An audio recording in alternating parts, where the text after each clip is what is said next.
को मनाऊं दूसरा रूठ जाता है और दूसरे को मनाता हूं तो पहला रूठ जाता है। ये रूठने मनाने का खेल बिहार की राजनीति में बदस्तूर जारी है और ये दोनों गठबंधन में चल रहा है।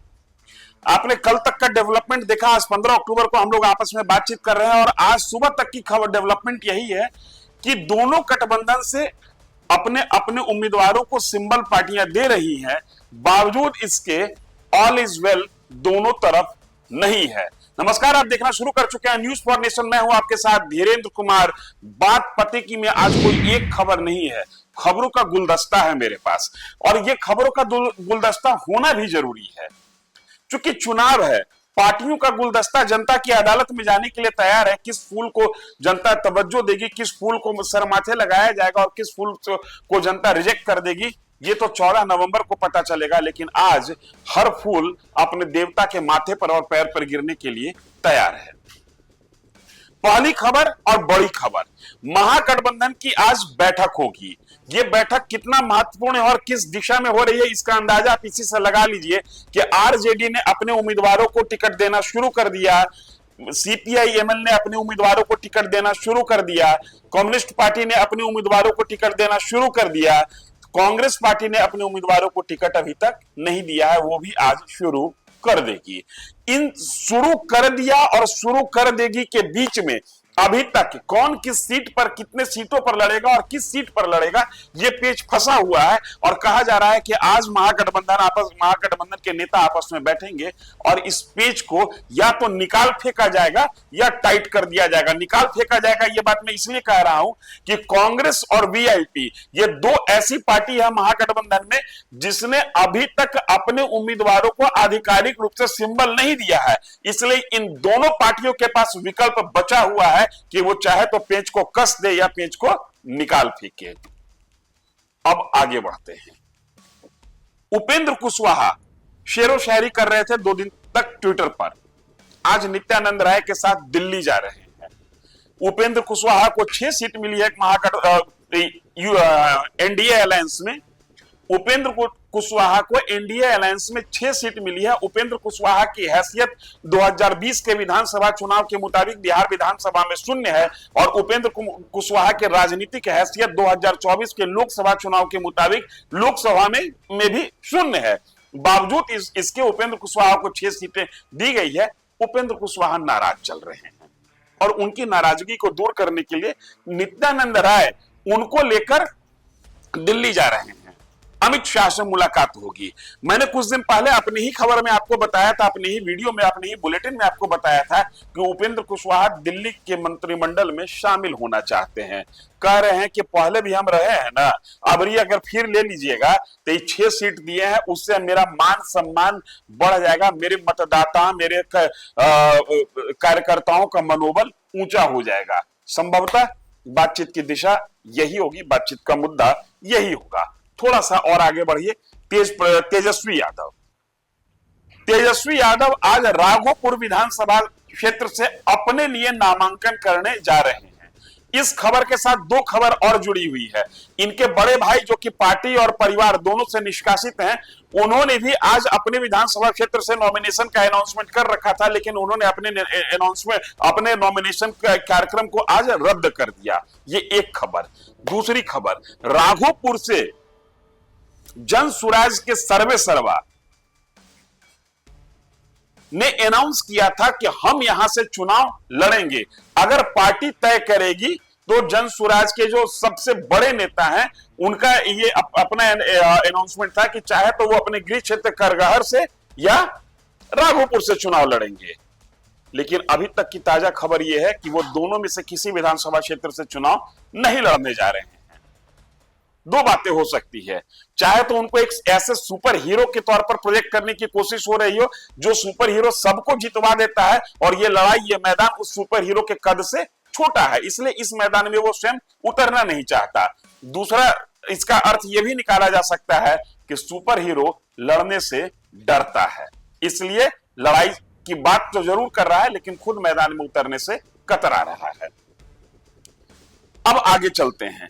जेडीयू ने भी अपनी एक सूची जारी कर दी है या नहीं सॉरी, जेडीयू आज 15 अक्टूबर को अपने उम्मीदवारों की पहली सूची जारी कर देगी। हालांकि कुछ लोगों को सिंबल दिया जा चुका है, सिंबल देने के बाद सूची जारी करने की बात हो रही है। देखा जाएगा शाम तक कितने उम्मीदवारों की लिस्ट जारी होती है और किनके नाम लॉटरी लगती है। एक और महत्वपूर्ण खबर आरजेडी से ही, इसके बाद आरजेडी से और भी खबर बताऊंगा, लेकिन यह महत्वपूर्ण खबर है।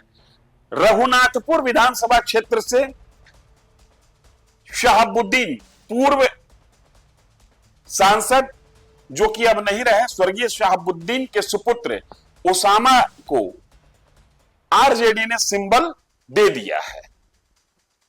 यह बड़ी खबर नहीं है। इस मामले में बड़ी खबर यह है कि इनके काउंटर पार्ट थे खान ब्रदर्स, रईस खान और अयूब खान। कुछ दिन पहले उनके यहां छापेमारी होती है और उस छापेमारी में कुछ प्रतिबंधित हथियार पकड़ाता है।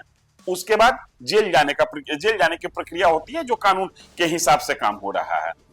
इस घटना के बाद ओसामा को टिकट दिया जा रहा है। खबर जो मैं बताना चाह रहा हूं वो शायद ऐसा लगता है कि एक कॉन्स्पिरेसी है कि अपने विरोधियों के उस नब्ज को दबा दो, जिसके दबाने के बाद वो कमजोर पड़ जाए, वो बिलबिलाने के लायक भी न रहे, ताकि चुनाव आसानी से निकल जाए। ऐसा उस क्षेत्र विशेष के लोगों का, उस क्षेत्र विशेष के राजनीति के समझने वाले लोगों का कहना है कि अगर खान ब्रदर्स, रईस खान और अयूब खान दोनों फ्री होते, मतलब दोनों स्वतंत्र होते, कानूनी शिकंजा उनके ऊपर नहीं होता, तो ओसामा के लिए रास्ता कठिन होता विधानसभा के लिए। अब आगे चलिए। जानकारी के हिसाब से आरजेडी ने 31 उम्मीदवारों को अभी तक सिंबल दे दिया है। कुछ एक महत्वपूर्ण नाम है। दरभंगा से ललित यादव, फतुहा से रामानंद यादव, राघोपुर से खुद तेजस्वी यादव, लेकिन दो नाम और महत्वपूर्ण हैं इस सूची में मेरे हिसाब से। हो सकता है और भी नाम महत्वपूर्ण होंगे जिनको टिकट मिला है। ये सारे महत्वपूर्ण है और सारे माननीय और आदरणीय कहलाने योग्य हैं। इसी के लिए वो जनता की अदालत में जा रहे हैं कि इन आदरणीय को जनता का आशीर्वाद मिले और माननीय कहलाने लगे। लेकिन जो राजनीतिक समीकरण के हिसाब से मैं कह रहा हूं, दो नाम महत्वपूर्ण है। वो दोनों नाम है मटिहानी से बोगो सिंह। ये जदयू के नेता हुआ करते थे, जदयू से 2 बार विधायक रहे, इस बार स्विच किए हैं और आरजेडी के साथ आ गए हैं। और परबत्ता से डॉक्टर संजीव, ये जदयू के विधायक थे, स्विच करके आरजेडी के साथ आए हैं। सिर्फ विधायक होकर स्विच करने के कारण ये महत्वपूर्ण नहीं है। महत्वपूर्ण ये इसलिए है कि ये दोनों भूमिहार जाति से आते हैं। आरजेडी भूमिहारों को टिकट अब तक नर के बराबर देते रही है, सिंबॉलिक एक आध टिकट देती है या ना देती है, उस तरीके का मामला रहा। पहली बार ऐसा माना जा रहा है कि आरजेडी की ओर से आरजेडी के सिंबल पर कुछ एक भूमिहार दिग्गज चुनाव लड़ेंगे। तो जो माना जा रहा था उस दिशा में ये कदम बढ़ता हुआ दिख रहा है आरजेडी का। आरजेडी ने अपनी पहली सूची में 2 भूमिहारों का नाम ले लिया है। इसके अलावा जो महत्वपूर्ण है, मधेपुरा से चंद्रशेखर यादव, आपको याद होगा शिक्षा मंत्री रहे, रामचरितमानस को लेकर बहुत व्याकुल रहते हैं। कई बार ये रामचरितमानस में संशोधन कराने के लिए तत्पर रहते हैं, कहते हैं कि रामचरितमानस में संशोधन हो जाना चाहिए। शिक्षा पर बिहार विधानसभा में शिक्षा बजट पर बहस होना रहता है, ये रामचरितमानस पर सदन में बजट करने के लिए उतारू रहते हैं। इनकी एक इस तरीके की पहचान है। मनेर से भाई वीरेंद्र आरजेडी के वोकल नेता है, प्रवक्ता है, आरजेडी के एक तरीके से कहिए कि फेस हैं, इनको भी टिकट दिया गया है। शक्ति सिंह यादव तेजस्वी यादव के साथ आप हमेशा देखते होंगे, इनका असली नाम अत्रि मुनि यादव है। हिलसा जो कि नालंदा जिले का एक विधानसभा क्षेत्र है, वहां से इनको टिकट दिया गया है। कुल मिलाकर आज कुछ एक डेवलपमेंट, पॉलिटिकल डेवलपमेंट होगी, उस पर भी हमारी नजर बनी रहेगी। आप भी नजर बनाए रखिए। खास करके महागठबंधन की जो बैठक होनी है उसको लेकर अमित शाह और उपेंद्र